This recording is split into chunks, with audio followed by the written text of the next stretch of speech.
Greetings and good night. This is Amoni Yisrael. This is Solonomics 101, the LEV Project. We are almost on the last episode of this whole series. Like my eyes are literally closing right now, but I know if I don't get it in right after the show, time is going to get away from me. This was, again, an episode where it started off that they finally caught up. They caught up to the Making Seven. Noah mysteriously comes back from his gunshot wound. You know, and they captured Rosalie, and now Noah and Kato are trying to go back and get Rosalie. Kato is in this scene, as you see his face, it reveals that he only cares about himself. You know, he only really wants to go back for her because she has the information. And if she didn't have that information, he wouldn't even care. So he's really hardened at this time. And we see a lot of people like this in our community. Life has gotten to them. He reveals that his daughter and his wife were sold away from him.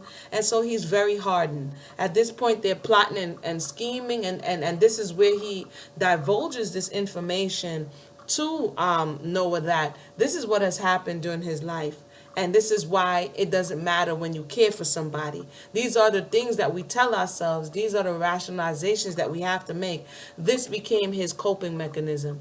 And again, like we always say, as we're looking into these things to see what is going on at that part and to bring it into our lives. Because there are many Catos walking around. There are men and women who just want to use people for their own purpose in order for them to get whatever they want. And after they get what they want, they're on their way to disposable. And what happens after this is that they do get Rosalie, but Cato ends up the one who's hardened. He's the one who's going to be in need, and Noah has to make a serious decision. And some people might be like, hey, that's grimy, but there's a proverbial saying in the universal law, you reap what you sow.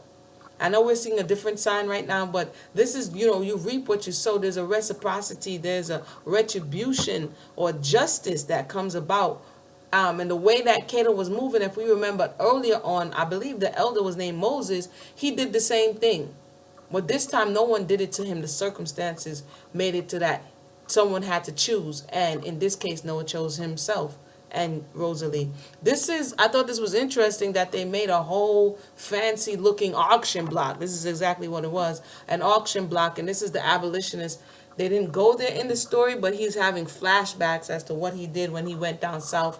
He was actually trying to free someone. So we see that the narrative is going to lens to show that Europeans were vested in being against the system. They were vested in showing that they were not a part of it and they wanted to do what was right. And he went through a lot and almost killed a man. And lastly, because I'm not going to stay long tonight, is this scene from the week before where she put herself in the position to break her marriage covenant so that she can quote unquote save Boo, one of the Making Seven. And this is where she's telling him the guy came back because you put your hand in the cookie jar once, that doesn't mean it's over.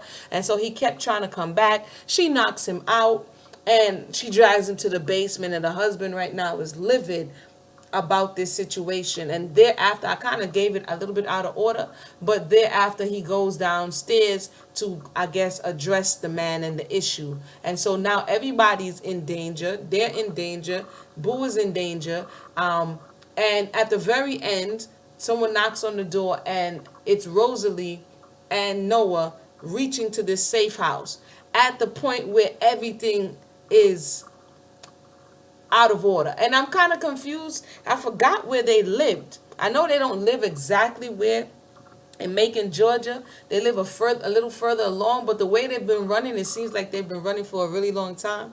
But apparently they didn't run that far because they're kind of still in the neighborhood.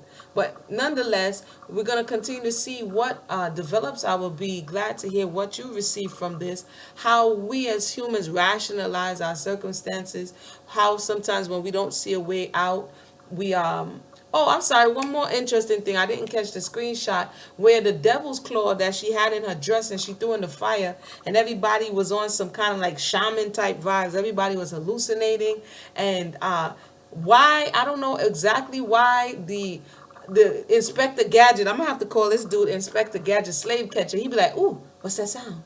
What's that smell? I mean, he's just like super duper slave catcher. But I don't know. August, I think his name is.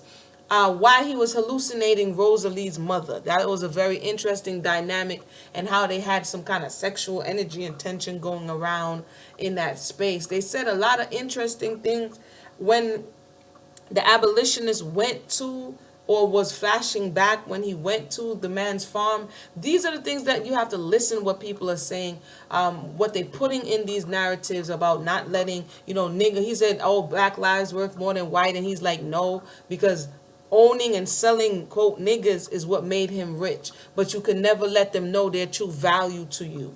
And anybody could pick cotton, but get one that can do something special. You can sing well, or you can dance well, or you could tap dance. Then you pimp the snot out of them, and then when they're no longer useful to you, then you get rid of them. This is what I was hearing.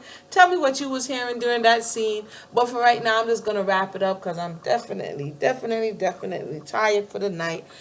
Look forward for more stuff. The Left Project going strong. This is what, the 71st episode of the Left Project, collectively, with all of the things we're doing, reviewing these narratives and going over them. So I want to thank you, the listener. Thank everybody for tuning in, and continue to stay tuned for more to come. And next week is going to be a long marathon, they say, starting at 1 o'clock Eastern Standard Time, all the way to where it is now that they're going to do the season finale. So if you missed any of it and you want to just gorge on the whole series, next week, Wednesday, 9 o'clock. No, sorry, 1 o'clock straight through. So until next time, my name is Amuna Israel, and I pray everybody have a blessed night.